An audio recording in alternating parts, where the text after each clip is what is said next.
একজন মুমিন মুসলিম হিসাবে এই বাংলা নববর্ষে আমরা কি করব এবং কি করব না, এই বিষয়টা আমাদের জন্য ভালো করে জেনে নেওয়া প্রয়োজন, যেন আমরা নিজেরাও বর্জনীয় বিষয়গুলোকে বর্জন করতে পারি এবং করণীয় বিষয়গুলো করতে পারি, সাথে সাথে আমাদের পরিবার পরিজন যারা আছেন তাদেরকে ব্যাপারে সতর্ক করতে পারি।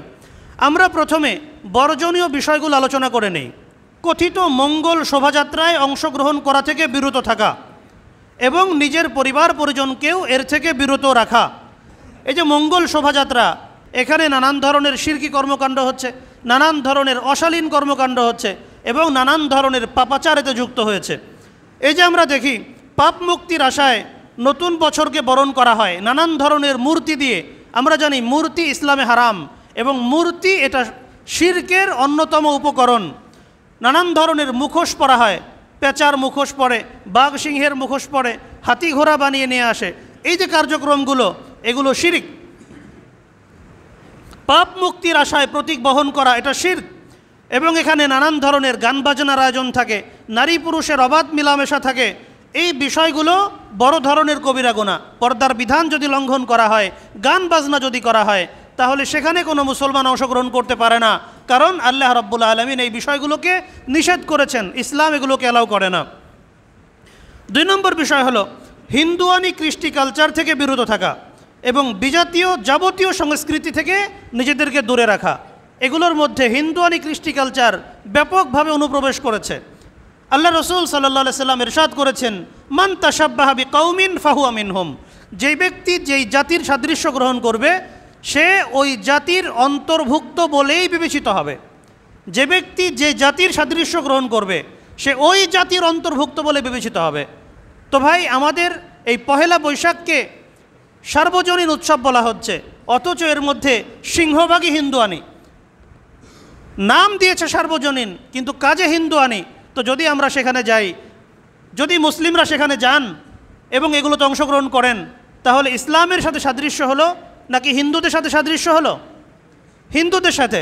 তাহলে আল্লাহ রসুল যে কথাটা বললেন, যে ব্যক্তি যে জাতি সাদৃশ্য গ্রহণ করবে সে ওই জাতির সদস্য বলেই গণ্য হবে। এজন্য এই বিষয়টাকে নর্মালভাবে নেওয়ার কোনো সুযোগ নাই, এটাকে সিরিয়াসভাবে নিতে হবে এবং এগুলোতে অংশগ্রহণ করার ব্যাপারে সর্বোচ্চ সতর্কতা অবলম্বন করতে হবে। 3 নম্বর বিষয় হলো অপচয় থেকে বিরত থাকা। আমাদের দেশে বাংলা নববর্ষ উপলক্ষ করে নানান ধরনের সাংস্কৃতিক অনুষ্ঠান আয়োজন করা হয়। যদিও বলা হয় সাংস্কৃতিক অনুষ্ঠান, কিন্তু এতে ব্যাপক অর্থের অপচয় হয়। বিশেষ করে পান্তা ইলিশ খাওয়ার একটা প্রচলন আমাদের দেশে অনেক আগে থেকে শুরু হয়েছে। কিভাবে এটা শুরু হলো, ঠিক কত সাল থেকে শুরু হলো, তার সঠিক কোনো ইতিহাস খুঁজে পাওয়া যায় না। আমি অন্তত এর সঠিক কোনো ইতিহাস খুঁজে পাই নাই যে পান্তা ইলিশ ঠিক কবে থেকে খাওয়া শুরু হয়েছে। মূলত এই পান্তা ইলিশ খাওয়ার প্রচলন এটা আমাদের বাংলাদেশের কোনো সংস্কৃতি না, এটা কলকাতার দাদাবাবুদের সংস্কৃতি। তারা পান্তা ইলিশ খাচ্ছে, তারা খেতে থাকুক। মুসলমান কেন পান্তা ইলিশ খেতে যাবে? গরম ভাত যদি থাকে তাহলে পান্তা ভাত খাওয়ার প্রয়োজনটা কি? আর বাঙালি হতে গেলে পান্তা ভাতের সাথে ইলিশ খেতে হবে, বিশেষ একটা জায়গায় বসে খেতে হবে, এর তো কোনো বাধ্যবাধকতা থাকার কথা না। কিন্তু দেখা যাচ্ছে সংস্কৃতির নামে এটা আমাদের উপর চাপিয়ে দেওয়া হয়েছে। এখন ইলিশ ধরার নিষিদ্ধ সময়কাল চলছে, কিন্তু দেখবেন নানানভাবে জেলেরা ইলিশ ধরছে, কারণ ইলিশের দাম অনেক বেশি। আগে যেটা 1000 টাকা কেজি ছিল, এখন বাজারে খোঁজ নেন দেখবেন 1600-1700 টাকা কেজি হয়ে গেছে। কারণ বহু মানুষ তারা মনে করছেন যে বছরের প্রথম দিন পান্তা ইলিশ না খেলে বাঙালি হতে পারবো না। এটা বড় ধরনের একটা পথভ্রষ্টতা, এর থেকে বিরত থাকা জরুরি। আল্লাহ রাব্বুল আলামিন কোরআনে কারীমে ইরশাদ করেছেন, কুলু ওয়াশরাবু ওয়ালা তুসরিফু। আল্লাহ বলছেন তোমরা খাও, তোমরা পান করো, কিন্তু তোমরা অপচয় করবা না। কিন্তু দেখা যাচ্ছে আমরা পান্তা ইলিশ খাওয়ার নামে এবং নানান ধরনের সাংস্কৃতিক অনুষ্ঠানের নামে অপচয়ের বন্যা বইয়ে দিচ্ছি। এজন্য এই বিষয়টাকে আমাদের খুব যত্নশীলতার সাথে বিবেচনা করতে হবে। আল্লাহ রাব্বুল আলামিন আমাদেরকে তৌফিক দান করেন। আরেকটা জরুরি বিষয় হলো সোশ্যাল মিডিয়াতে এই যে শিরকি কর্মকাণ্ড যেগুলো আছে, পাপাচারের বিষয় যেগুলো চলছে আমাদের সমাজে, এগুলোর ব্যাপক প্রচার প্রচারণা চালানো হয়। এগুলো আমাদের টাইমলাইনে আসে, আমরা দেখি আমাদের অনেক ভাই বোন তারা না জেনে না বুঝে অনেকে আবেগের বশে এগুলোতে লাইক কমেন্ট করতে থাকেন, এগুলো শেয়ার করতে থাকেন যে কত সুন্দর অনুষ্ঠান করা হয়েছে, কি সুন্দর গান বাজনা হচ্ছে, বাংলা বর্ষবরণ করা হচ্ছে। এই কাজগুলো তারা করছেন। অথচ তারা বুঝতেও পারছেন না যে এগুলোর মাধ্যমে তারা কুফর, শিরিক এবং অশ্লীলতাকে প্রমোট করছেন। তার শেয়ার করার কারণে তার বন্ধুবান্ধব, তার আত্মীয় স্বজন, তার ফ্রেন্ড লিস্টে যারা আছেন, তারা বেগানা নারীর ছবি দেখলো, তারা মূর্তি দেখলো, তারা গান বাজনা শুনলো। তাহলে যিনি এটা ছড়িয়ে দিলেন অথবা এক্ষেত্রে ভূমিকা পালন করলেন, তিনি কি গুনাহ থেকে মুক্ত থাকবেন? তিনি গুনাহ থেকে মুক্ত থাকবেন না। যদি কোনো ব্যক্তি কল্যাণের পথ দেখায়, তাহলে ওই ব্যক্তি ওই কল্যাণ সম্পাদনকারী ব্যক্তির সমান সওয়াব লাভ করে, যেটা হাদিসে পাকে এসেছে, আদ-দাল্লু আলাল খাইরি কাফাইলিহি। যে ব্যক্তি কোনো কল্যাণের পথ দেখায়, সে ওই কল্যাণ সম্পাদনকারী ব্যক্তির সমান সওয়াব লাভ করে। অনুরূপভাবে যদি কোনো ব্যক্তি পাপাচারের পথ দেখায়, তাহলে ওই ব্যক্তির আমল নামায়ও পাপাচারে লিপ্ত ব্যক্তিদের সমান গুনাহ লেখা হয়। আমাদের সমাজে দেখবেন, এই যে নববর্ষ উপলক্ষে নানান ধরনের গান বাজানো হবে, এসো হে বৈশাখ, এসো এসো, এটা তো আছেই। এর বাইরেও নানান ধরনের গান। এবং আফসোসের বিষয় হলো, আমাদের সমাজের অনেক ভাই বোন যারা নিজেদেরকে নামাজি বলে মনে করেন, যারা আবার মাঝে মধ্যে পর্দা পুশিদাও করেন, এরা পর্যন্ত সেখানে অর্থ ব্যয় করেন। এলাকার ছেলে পেলে আসে যে আমরা নববর্ষের উৎসব করব, 500 টাকা দেন, 1000 টাকা দেন, ওই টাকা দিয়ে গান বাজনা করা হবে। যিনি টাকা দিলেন, যিনি এই গুনাহের কাছে সহযোগিতা করলেন, তার আমলনামায় গুনাহ লেখা হবে না? গুনাহ অবশ্যই লেখা হবে। এই জন্য আমরা এই ধরনের কার্যক্রমে অংশগ্রহণ করা থেকে, এগুলোতে শেয়ার করার থেকে বিরত থাকার চেষ্টা করি। আল্লাহ রাব্বুল আলামিন পাক কালাম ইরশাদ করেছেন, সূরা আল মায়েদার প্রথম বা দ্বিতীয় আয়াতে এসেছে, তাআওয়ানু আলাল বিররি ওয়াত তাকওয়া ওয়ালা তাআওয়ানু আলাল ইসমি ওয়াল উদওয়ান।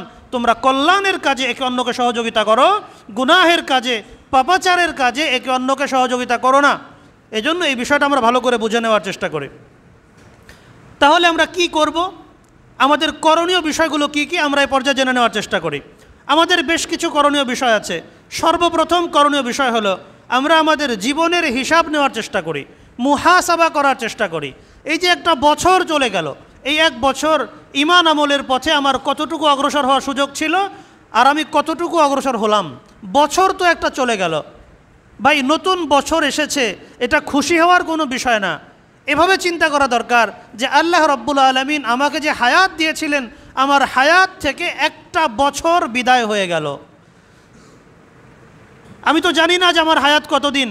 আল্লাহ তাআলার হিসাবে যদি আমার হায়াত 60 বছর থাকে, তাহলে নতুন একটা বছর আসলো, মানে একটা বছর বিদায় হয়ে গেছে, আমার হায়াত থেকে একটা বছর চলে গেছে, আমার বয়স 1 বছর বেড়ে গেছে। মানে কি, কবরের দিকে আমি 1 বছর এগিয়ে গেছি, আমি কবরের দিকে এক ধাপ এগিয়ে গেছি। তো আমি যে কবরের দিকে আগালাম, কবরের প্রস্তুতি আমার কতটুকু হয়েছে, আমার প্রিপারেশন কতটুকু হয়েছে, একটু চিন্তা ভাবনা করে দেখা দরকার। কিয়ামতের মাঠে আল্লাহ রাব্বুল আলামিন বান্দাদের আমল নামা বান্দাদের হাতে দিয়ে দেবেন এবং বলবেন, ইকরা কিতাবাক কাফা বিনাফসিকাল ইয়াউমা আলাইকা হাসিবা। ও আমার বান্দা, এই যে তোমার আমল নামা, তুমি নিজেই তোমার আমল নামা পড়ে দেখার চেষ্টা করো, তাহলে তুমিই ফয়সালা করতে পারবা তোমার জান্নাতে যাওয়া উচিত না তোমার জাহান্নামে যাওয়া উচিত। ফয়সালা আমাকে করতে হবে না, তোমার ফয়সালা তুমিই দিতে পারবা। হাদিসে পাকে এসেছে, আল্লাহ রসুল বলেছেন, আল কাইয়িসু মান দানা নাফসাহু ওয়া আমিলা লিমা বাদাল মাউত ওয়াল আজিজু মান আতবা নাফসাহু হাওয়াহা ওয়া তামান্না আলাল্লাহ। বুদ্ধিমান হলো সেই ব্যক্তি যে নিজেই নিজের মুহাসাবা করে, নিজের আখিরাত সম্পর্কে যে খবর রাখে এবং আমল করার চেষ্টা করে। আর নির্বোধ ও মূর্খ সেই ব্যক্তি যে আমল করে না, যে নিজেকে ভুলে থাকে এবং আল্লাহর কাছে বড় বড় আশা করতে থাকে যে আল্লাহ আমাকে জান্নাত দিবেন, আল্লাহ আমাকে এটা দিবেন, ওটা দিবেন, বড় বড় আশা করতে থাকে, আমলের কোনো খবর নাই। তো দোস্ত মুহতারাম, আমাদেরকে বুদ্ধিমান হওয়ার চেষ্টা করতে হবে। কোরআন মাজিদে যে সূরাগুলোর মধ্যে সময়ের কসম করা হয়েছে, কোরআন মাজিদের যে সূরাগুলোর মধ্যে মানব জীবনের বাস্তবতা তুলে ধরা হয়েছে, আমরা বেশির থেকে বেশি পরিমাণে সেই সূরাগুলো তেলাওয়াত করার চেষ্টা করি। সূরা আল আসর, সূরা তাকাসুর, সূরা ইনশিরাহ, সূরা ফজর, সূরা ওয়াশ-শামসি ওয়া দুহাহা এবং এ জাতীয় আরও যে সূরাগুলো আছে, সেই সূরাগুলো আমরা বেশি বেশি তেলাওয়াত করি এবং নিজেদের আখিরাতের প্রস্তুতি গ্রহণ করার চেষ্টা করি। আমরা নিজেদের আখিরাতকে সুসংহত করার চেষ্টা করি। আমরা প্রতিজ্ঞা নেই যে বিগত বছর যেমন হোক গিয়েছে, আমাদের আগামী বছর আমলের বিচারে আরও সুন্দর হবে ইনশাআল্লাহ। এবছর আমি নামাজ যাও বা কম বেশি ছেড়ে দিয়েছি, কাজা হয়ে গেছে, আগামী বছর আমার কোনো নামাজ যেন কাজা না হয়, আমার কোনো ইবাদতের মধ্যে যেন কমতি না হয়ে যায়, আমরা প্রতিজ্ঞা গ্রহণ করার চেষ্টা করি। আরেকটা বিষয় হলো, যখন নতুন মাস আসতো নবী করিম সাল্লাল্লাহু আলাইহি সাল্লাম একটা দোয়া পড়তেন, আল্লাহুম্মা আহিল্লাহু আলাইনা বিল আমনি ওয়াল ঈমান ওয়াস সালামাতি ওয়াল ইসলাম রব্বি ওয়া রাব্বুকাল্লাহ। এটা চাঁদ দেখার দোয়া। নতুন চাঁদ উঠলে, নতুন মাস শুরু হলে আল্লাহ রসুল দোয়া করতেন, চাঁদকে লক্ষ্য করে বলতেন, আল্লাহুম্মা আহিল্লাহু আলাইনা বিল আমলি ওয়াল ঈমান। আল্লাহ, এই যে নতুন চাঁদ উঠেছে, নতুন মাস এসেছে, এই মাসটাকে আপনি আমাদের জন্য নিরাপত্তা এবং ঈমান দিয়ে পরিপূর্ণ করে দেন। ওয়াস সালামাতি ওয়াল ইসলাম, শান্তি এবং ইসলাম দিয়ে পরিপূর্ণ করে দেন। এরপর বলতেন, রব্বি ওয়া রাব্বুকাল্লাহ, হে চাঁদ, আল্লাহই আমার রব, আল্লাহই তোমারও রব। অর্থাৎ নতুন মাস তুমি এসেছো, তোমার মধ্যে কল্যাণ অকল্যাণ দেওয়ার কোনো ক্ষমতা নাই। কল্যাণ অকল্যাণের মালিক হলো আল্লাহ। কল্যাণ অকল্যাণের মালিক কে? আল্লাহ। নাকি এই পেঁচা, বাঘসিংহ, নানান ধরনের ভাস্কর্য, নানান ধরনের মূর্তি, কোনো একটা বিষয়কে অকল্যাণ মনে করে ওটা নিয়ে মিছিল করলাম, কোনোটাকে কল্যাণকর মনে করে, পায়রাকে কল্যাণকর মনে করে মিছিল করলাম, তাহলে সে অকল্যাণ থেকে মুক্তি পাওয়া যাবে? তাহলেই কল্যাণ লাভ হয়ে যাবে? কল্যাণের মালিক কে? কল্যাণের মালিক হলো আল্লাহ। এই জন্য আল্লাহ রসুল দোয়া করেছেন, রব্বি ও রাব্বুকাল্লাহ, হে চাঁদ, হে নতুন মাস, তুমি কল্যাণের ধারক নাও। কল্যাণের ধারক হলো আল্লাহ। কল্যাণের ধারক কে? এই জন্য কল্যাণ অকল্যাণ আমরা কার কাছে চাইব? আল্লাহর কাছে চাইব। নামাজের মধ্যে আমরা কি বলি? ইয়্যাকা না'বুদু ওয়া ইয়্যাকা নাস্তাঈন। আমরা আপনার ইবাদত করি এবং আমরা আপনার কাছেই সাহায্য চাই। 2 নম্বর বিষয় হলো, এই উপলক্ষে বৈধ সাংস্কৃতিক অনুষ্ঠানের আয়োজন করা যেতে পারে। নববর্ষ উপলক্ষে কোনো ধরনের সাংস্কৃতিক অনুষ্ঠানের আয়োজন করা অথবা বিশেষ কোনো ব্যবস্থাপনায় নতুন বছরকে পালন করা, এটা ইসলামের কোনো নিয়ম সিস্টেম না।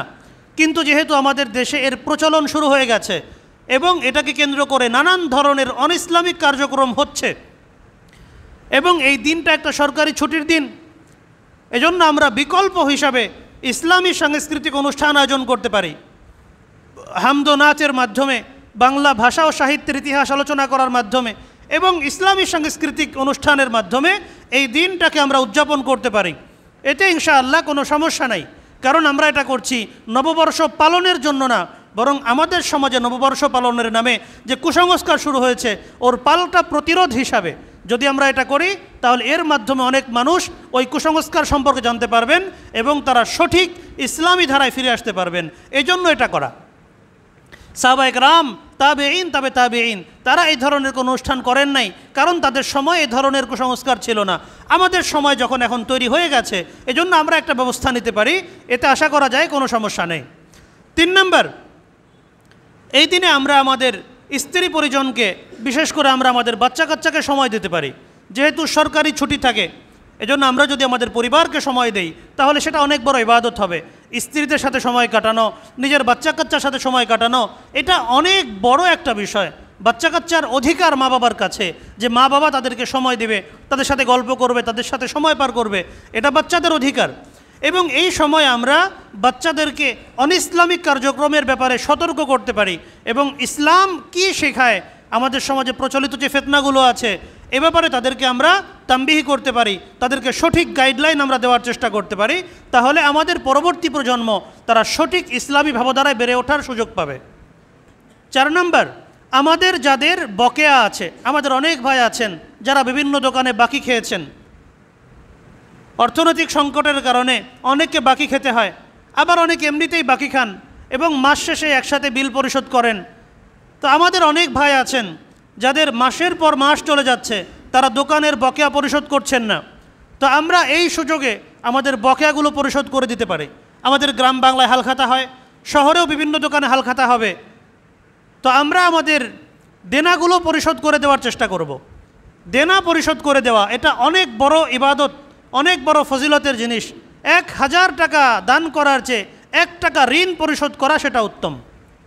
আপনি যদি 1 টাকাও দান না করেন তাহলে আল্লাহ রাব্বুল আলামিন আপনাকে জিজ্ঞাসা করবেন না যে বান্দা তুমি 1 টাকাও দান করলা না, কারণটা কি? কিন্তু যদি আপনি দেনা পরিশোধ না করেন, ঋণ অবস্থায় মৃত্যুবরণ করেন, তাহলে খবর আছে যার কাছে আপনি ঋণগ্রস্ত ওই বান্দা যদি মাফ না করে তাহলে আপনার মাফ পাওয়ার কোনো সুযোগ নাই, মাফ পাওয়ার কোনো সম্ভাবনা নাই। এজন্য এই বিষয়টা খুব ভালো করে বুঝে নেওয়ার দরকার। আল্লাহ রসুল সাল্লাল্লাহু আলাইহি ওয়াসাল্লাম ইরশাদ করেছেন, মাতুলুল গনিয়্যি জুলমুন, যে ব্যক্তির দেনা পরিশোধ করে দেওয়ার সুযোগ আছে কিন্তু সে পরিশোধ করছে না, বারবার ঘোরাচ্ছে, আজকে না কালকে, কালকে না পরশু, এই সপ্তাহে না আগামী সপ্তাহে, অমুক মাসে না তমুক মাসে, শুধু ঘোরাচ্ছে, অথচ তার তৌফিক আছে দেনা পরিশোধ করে দেওয়ার। আল্লাহ রসুল বলেছেন এই ব্যক্তি জালেম। মাতুলুল গনিয়্যি জুলমুন, যাদের সামর্থ্য আছে তারা যদি ঘোরাতে থাকে, বিলম্বিত করতে থাকে, তাহলে সেটা বড় ধরনের জুলুম হবে। এই জন্য দোস্ত মোহতারাম, আমাদের সমাজে অনেক দোকানদার তারা হাল খাতা করবেন, আমাদের যাদের ঋণ আছে আমরা ওই ঋণগুলো শোধ করে দেওয়ার চেষ্টা করবো ইনশাআল্লাহ। পারবো তো ইনশাআল্লাহ। একটা জরুরি বিষয় হলো, আমরা আমাদের সমাজে এই যে নববর্ষ এসেছে, নববর্ষকে কেন্দ্র করে নানান ধরনের আনুষ্ঠানিকতা দেখি। এর মধ্যে একটা বিশেষ বাক্য, বিশেষ কথা আমাদের সমাজের অনেক ভাই বোন বলেন, হিন্দুরা বলেন, অনেক মুসলমানও বলেন, অন্যান্য জাতিগোষ্ঠীর লোকজনও বলেন, সেটা হচ্ছে শুভ নববর্ষ। এই শুভ নববর্ষ কথাটা বলা যাবে কি যাবে না, এই জিনিসটা খুব ভালো করে জেনে নেওয়ার দরকার। শুভ অশুভের মালিককে আল্লাহ রাব্বুল আলামিন, নাকি নতুন বছর বা অন্য কিছু? শুভ অশুভের মালিককে আল্লাহ রাব্বুল আলামিন। তো যদি কোনো ব্যক্তি শুভ নববর্ষ বলেন, তাহলে তার এই বলাটা জায়েজ না না জায়েজ, ওটা নির্ধারণ করতে হবে তিনি কোন আকীদা বা কোন বিশ্বাসের আলোকে বলছেন তার উপর। যদি কোনো ব্যক্তি শুভ নববর্ষ বলেন এবং তিনি মনে করেন এই যে নানান আনুষ্ঠানিকতায় নববর্ষ পালন করা হচ্ছে, পেঁচার মূর্তি তৈরি করা হয়েছে, বাঘ সিংহ তৈরি করা হয়েছে, হাতি ঘোড়া তৈরি করা হয়েছে, নানান ধরনের মুখোশ তৈরি করা হয়েছে, এবং অতীতের যেই বিষয়গুলো ছিল সেগুলোকে পিছনে ফেলে নতুন বছরে স্বপ্ন দেখা হচ্ছে, এই যে বিষয়গুলো, এগুলো কল্যাণের মালিক, এবং শুভ নববর্ষ বলার মাধ্যমে এগুলোর কাছ থেকে কল্যাণ কামনা করা হচ্ছে বা তিনি কল্যাণ কামনা করছেন, এমন চিন্তা যদি থাকে, তাহলে শুভ নববর্ষ বলাটা সম্পূর্ণরূপে হারাম হবে। কিন্তু যদি কোনো ব্যক্তি শুভ নববর্ষ বলেন এই উদ্দেশ্যে যে আল্লাহ রাব্বুল আলামিন সমস্ত শুভ অশুভের মালিক, তো ভাই শুভ নববর্ষ মানে হলো আমি আল্লাহর কাছে দোয়া করছি আল্লাহ যেন আপনার এই নতুন বছরটাকে কল্যাণ দিয়ে ভরিয়ে দেন, শুভ জিনিস দ্বারা ভরিয়ে দেন, এমন চিন্তা যদি থাকে, তাহলে সেটা শিরিক, বেদাত বা কুফর ইত্যাদি হবে না, ওটা জায়েজের পর্যায়ে যাবে। এজন্য আমরা এই যে কথাটা কোন সেন্স থেকে বলছি, কোন বিবেচনা থেকে বলছি, এই জিনিসটা অত্যন্ত জরুরি। যদি আমরা ওই বিবেচনা করতে না পারি, অভ্যাসবশত বলতে থাকি, তাহলে আমাদের ওটাকে বর্জন করাই সর্বোত্তম হবে। কারণ যেহেতু এটা অধিকাংশ ক্ষেত্রে দেখা যায় যারা বলেন তাদের চিন্তাভাবনা খারাপ থাকে, আমাদের চিন্তাভাবনা ভালো হলেও অধিকাংশ মানুষ যেহেতু এটাকে মন্দ নিয়েতে বলে থাকেন অথবা সঠিক নিয়েতে বলেন না, এজন্য আমাদের ওর থেকে বিরত থাকাটাই সর্বোত্তম পদ্ধতি হবে। আল্লাহ রাব্বুল আলামিন আমাদেরকে আজকের আলোচিত এই বিষয়গুলো ভালো করে বোঝার এবং আমলে নেওয়ার তৌফিক দান করুন। আমরা সকলে বলি আমিন। ওয়া আখিরু দাওয়ানা আনিল হামদুলিল্লাহি রাব্বিল আলামিন।